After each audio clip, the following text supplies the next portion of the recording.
This is Trend Following Radio, where great thinking comes alive. Nobel Prize winners, legendary traders, best-selling authors, and the pros that know what drive us irrational human beings. I am your host, Michael Covel. Not filtered, raw, honest. That's my passion.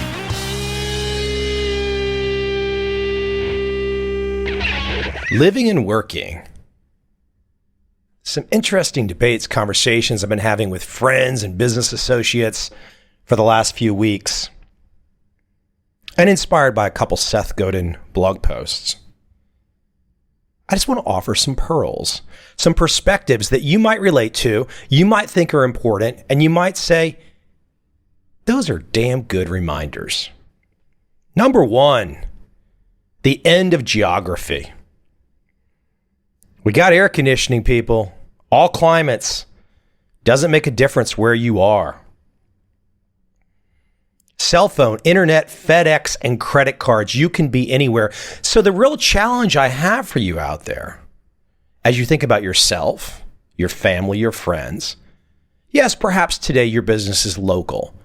Perhaps you have a shop down the street, and your only clients are the people that you know, the people that you can see, touch. Maybe you've not yet experienced the idea of global. But as I just said, credit cards, FedEx, Cell, internet, it's global. Now, it might not be global for your life yet. Maybe you've not experienced it yet, but it's coming. It's there for me. It's been in my life for 15 years. That doesn't make me special. I'm just pointing out it's not a new concept to be global.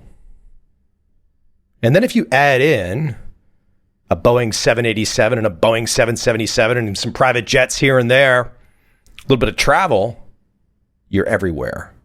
The market is everywhere. I don't care what your entrepreneurial endeavor is, what your fascination, your passion, the magic that makes you wake up every day to do something, whatever it is, I challenge you, be global now.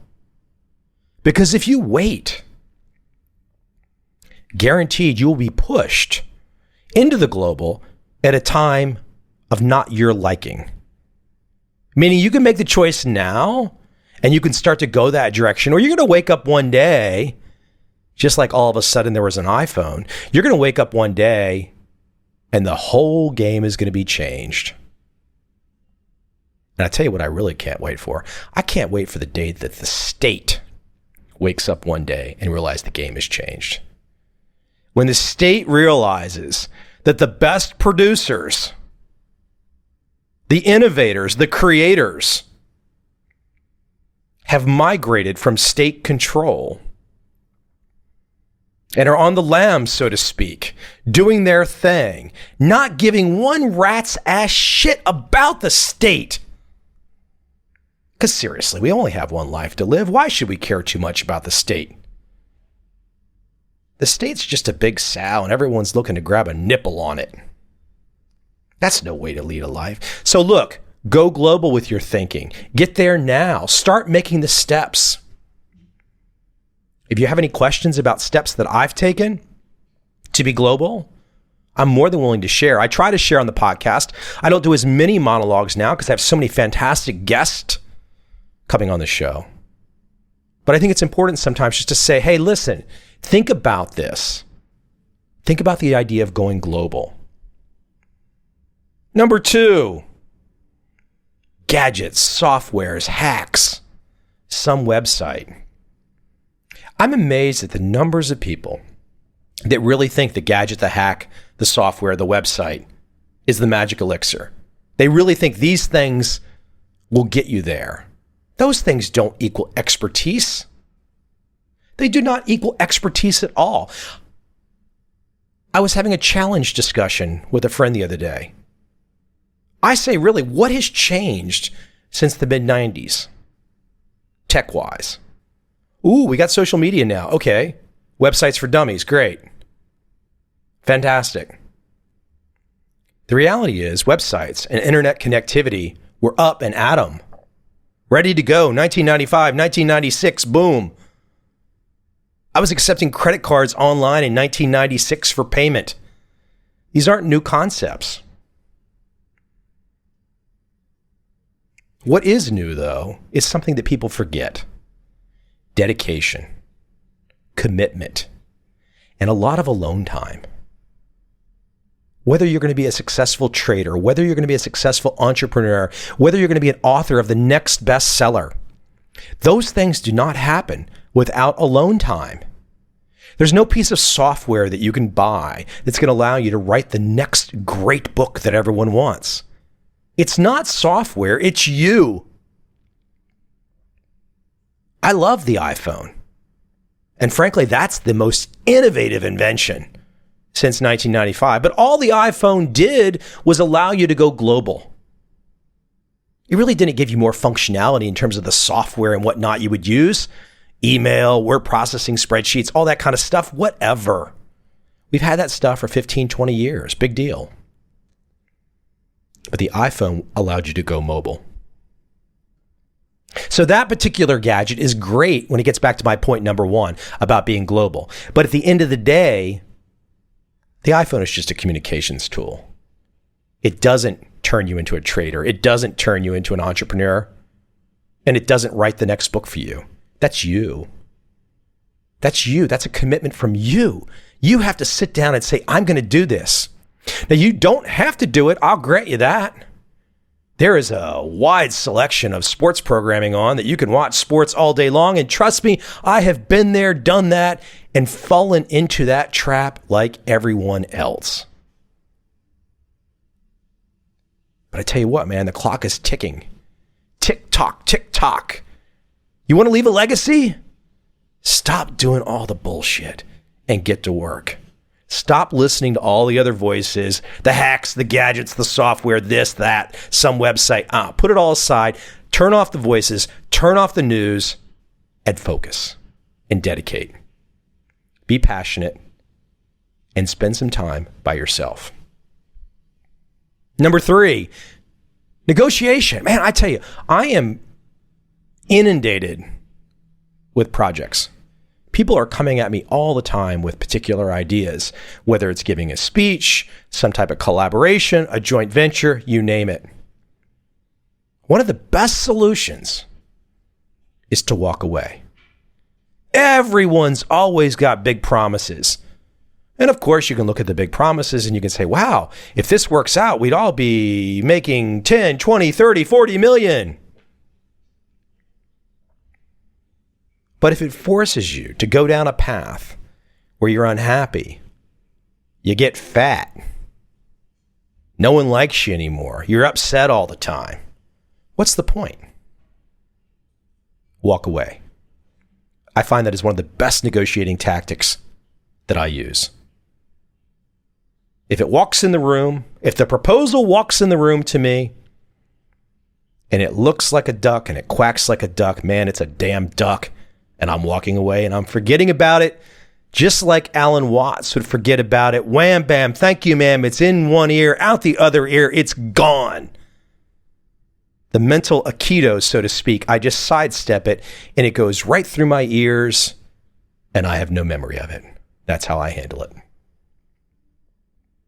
Number 4, exercise, specifically sprinting. I've been sprinting my rear end off for the last 3 months. It is the best. And if you want to look at the science on it, for males out there specifically, I'm sure it works for girls too. I'm not trying to be chauvinistic, but look, I'm a guy. I'm talking about it from a guy's perspective.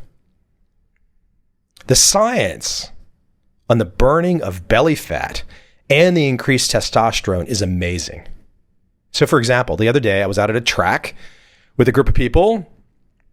It's about 95-degree heat, smoking hot. We get under the tree for a little shade in between sprints. But our routine for the day was this. Real simple. Run as fast as you can for 30 seconds. Take a break for 90 seconds. Run as fast as you can for 30 seconds. Take a break for 90 seconds. Do that 10 times. Trust me, I was laying flat on my back, dead, afraid that I was not going to be able to walk again. but literally, if you get the sprinting into your workout, get the sprinting into your daily routine, maybe not daily routine, let's just say a couple times a week, you will thank me for how you feel. Jump at it. Number 5, taking action, speaking up, and standing on the sidelines are all a choice. Why are you standing on the sidelines? You're going to die. You are absolutely, I can promise you, you're going to die. Get off the sidelines. Get in the game. I don't care what the game is. I love anybody that has the passion for their game. I want to talk to them about the subject that they're involved in. I don't care what it is. It's the passion that intoxicates me. It's the passion that pulls me in. Love something to do. Get involved. Make it happen. Get off the sidelines. And being on the sideline is a freaking choice. Being quiet is a choice. Stop that stuff. You know what else is a choice? Happiness. I tell you what, people come at me and they have a frown. They're not happy. I'm already bored. I'm a pretty happy guy. Yeah, I might be passionate. I might have strong opinions. And I might not be willing to put up with bullshit. But don't take that for anger. Don't take that for sadness. Just take that for a guy who doesn't put up with shit. But it's easier to be happy about life. And if you see, quote, shit coming down the trail, you can just point it out and say, hey, that's a bunch of crap. I ain't buying into that. But smile. If you don't smile, I don't want anything to do with you. You've already lost me. Have the smile. It's actually harder to frown. It's harder to look unhappy. And I can promise you, if you're happy, you're going to feel better. You're going to feel like taking on the day each day. I know what I'm saying today sounds very motivational. I'm Anthony Robbins Jr. today.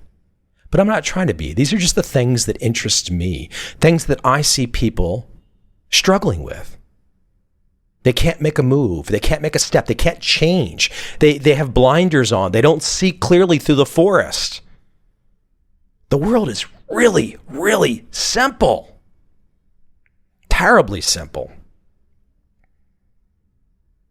But you have to know what the decoder ring is. You have to know what the rules are. And you can't worry about what other people think. Who gives what other people think? If you do what you do and you love what you do, I'll guarantee you this, other people are going to like what you do. They're going to like you and they're going to want to be involved because you're being real, you're being truthful, you're being honest. So don't forget, happiness is a choice. Number 6, the long tail world. I don't care what you do, as I've mentioned. And you might be thinking, well, Mike, my interest is small.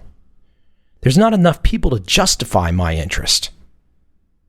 Come on, was there really enough people to justify the interest in trend following trading before I started going crazy and putting all this information out there? Of course not. It was my passion. And I've been pushing other people to come into that passion. It's the long tail. And again, with the globally connected world, whatever your passion is, your audience is no longer the guy that lives only next door. Your audience is everywhere. So a niche, a very finely tuned niche, can be a hell of a lot bigger than you're even imagining. It can be massive. It can be life-changing. If you're sitting in one of those office cubes right now, it can get you out of the office cube. But first, you have to think that the long tail exists. Somehow or another, you have to come into an understanding that the long tail is real. My guest today, we had a longer conversation and we both went all over the map and it wasn't really on target enough for a full episode, but there were 10 to 15 minutes that I really liked. My guest today is Peter Shankman. He started a website a few years back called Help a Reporter Out. Became a little controversial. He sold it. He's the classic .com era entrepreneur that has continued on to this day. Always in the middle of something, always trying something new, always making a splash. Peter Shankman knows how to make a splash. For that alone, he's somebody worth listening to and learning from. I hope you enjoy this conversation today with Peter Shankman.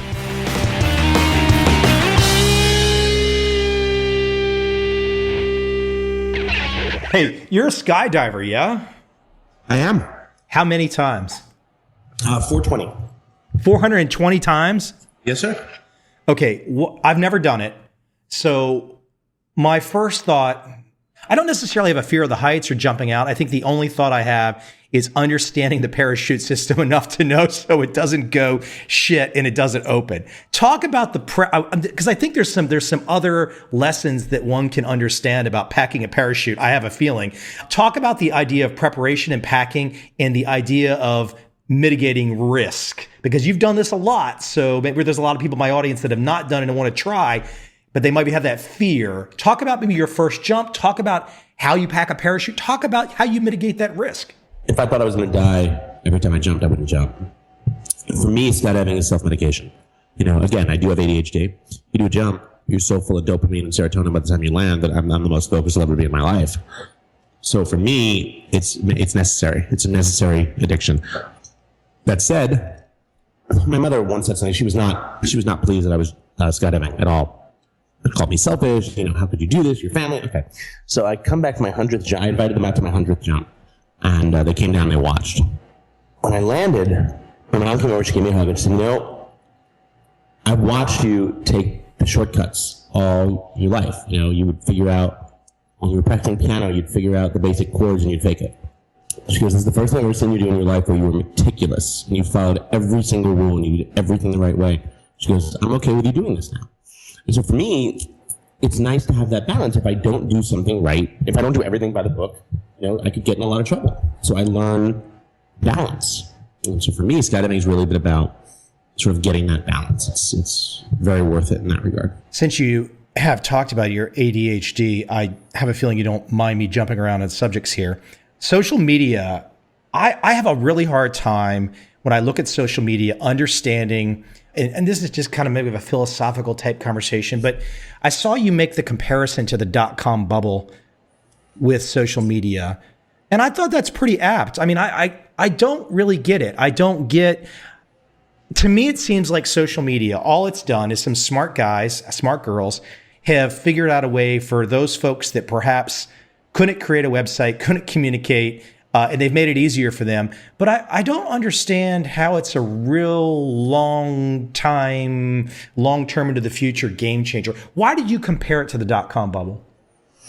I think the problem is that every time something new comes out, .com bubble, internet, whatever it is, everyone stupidly thinks that, okay, cool, that's all I have to worry about. I can forget everything else. And that's not how it works. You can't forget everything else. You have to apply everything you've learned to this new thing, not the other way around. And so, you see people running around, social media's going to save us all. No, you're an idiot. It won't do that. It can help. But if you start saying social media is marketing and we can forget everything we ever learned, we don't have to do anything else in marketing. We don't have to worry about customer service. They'll just tweet and it's going to kill you. So I think that the same thing happened. We'll just put .com in front of our name and we'll be fine. Or the end of our company name. It's not how it works. The basics still very much apply, and they always will. If I circle back to your media appearances, when you get on, your strategy is not just to haphazardly be on TV. I mean, that's the front end that people see, but behind the scenes, there's an entire strategy as to why you're doing this. Of course there is. No, I'm kidding. Yeah, there is. I mean, for me, it's really about continuing to grow my brand, continuing to build what I have. When you are a consultant, when you're a speaker, things like that, all you have is your brand. And so every time I go on TV, someone could potentially be seeing me who would then bring me on as a speaker or as a consultant or something like that. So, it's a way to promote my books, all that stuff. So for me, that's really sort of the key reasons I do this. I want to bring up an example, and I'd love for you to kind of expand on this, and I'll get you to talk a little long form if you'd like. So I put a website up in 1996. I was showing people trading information. My first book came out in 2004. So there was a built-in audience. That book sold over 100,000 copies. But it didn't sell 100,000 copies because I was smart enough to be Tim Ferriss. I didn't have an optimized strategy. I mean, ultimately, the only reason that book did well, as far as I can tell, is that the content was perceived as good. And for those people that got it, they told their friends, hey, this is good. And I think that, I'm not saying that's a strategy that one can rely on, but there is something to be said about creating a good product and letting the good old viral aspect play a role in it. Because I see today so many people, and I just want you to kind of talk about this. I see so many people today that seem like they're trying to optimize the last 5 minutes to get some piece of something out there. And I think we've lost sight of the idea of good, of quality, of value. It's funny you say that, because I believe that the future really involves, the economy of the future involves the concept of customer service in the respect where, like, every interaction you have will be on the network. How that interaction is perceived by you, good, bad, and different, determines the level of relevance that business, company, person will play in your life. And as such, will play in your associates' lives, friends' lives, whatever. If I go to Fiji and I start searching for flights, a window might pop up and say, you're searching for flights to Fiji. Your friend Michael was in Fiji last month. He stayed at this hotel. The sentiment of all his texts and tweets and everything seemed really positive. Do you want to check it out?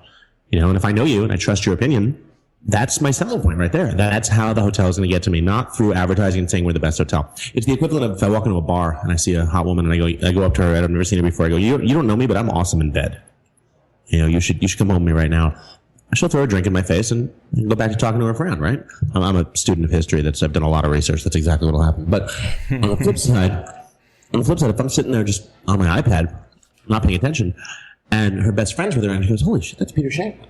Oh my God, I've heard a lot about him. You should really, you guys are both single. You should really go talk to him. Chances are I'm getting her number at least. So it's that level of the trust economy is the future. It's a really great point. You're making me think of something that makes me a little jealous that what you're describing hasn't started in full flower yet.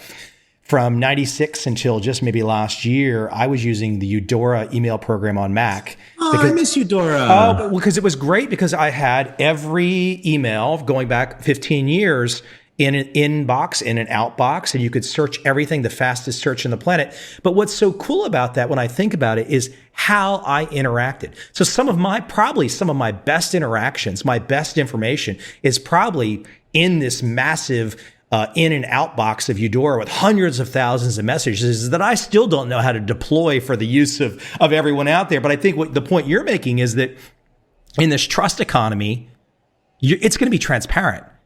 And for those people that try harder, they're going to get more. Couldn't agree with you more. Where are you at right now? New York?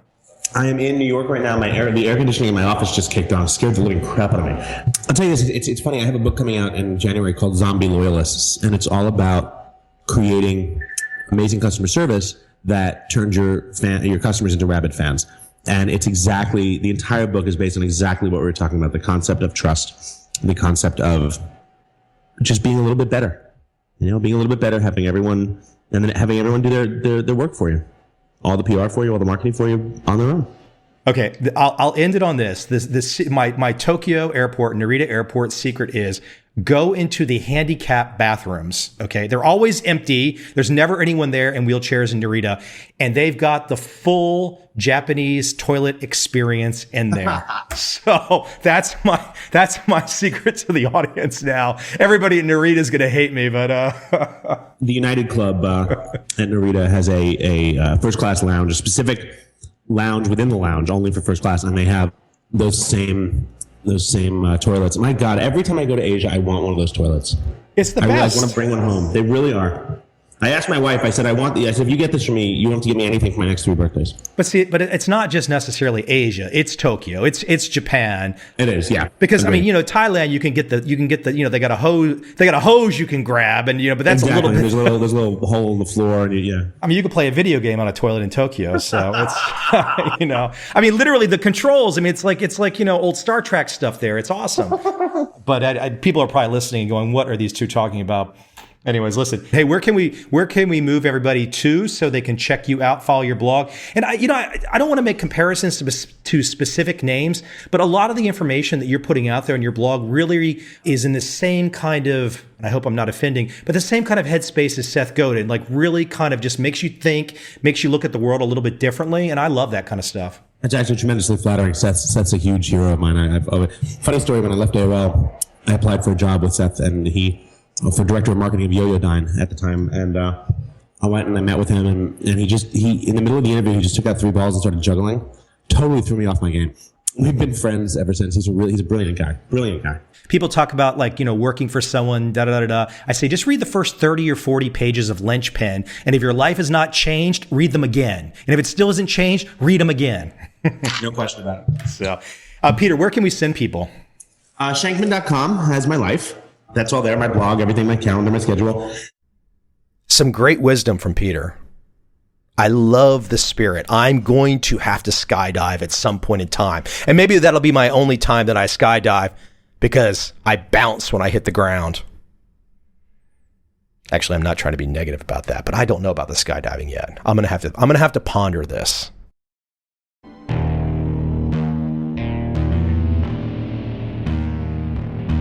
I see a time when those awake will understand how to make money in up, down, and surprise markets.